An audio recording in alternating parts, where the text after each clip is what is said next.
Günləri 3 iyun 2025-ci il gəlmişik Sabirabad rayonunun Bulaqlı kəndinə. Gördüyünüz bu bostanımızda Sakata şirkətinə məxsus olan Şəmkir Aqronun təqdim etdiyi yemiş çeşidi Tenor F1 çeşidi əkilibdir. Bugünkü gündə maşallah görürsünüz tağların sağlamlığını hamısı çox gözəl, ideal bir vəziyyətdədir. Yemişlər yavaş-yavaş dəyməyə hazırlaşır. Bu yemişimiz Sakata şirkətinin 40 günlük setka yemişidir.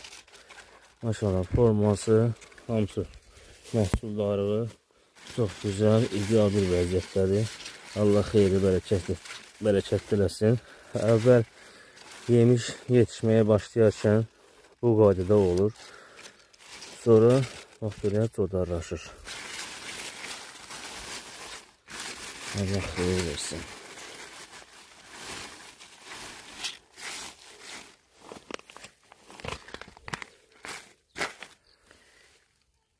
Tenor F1 çeşidi.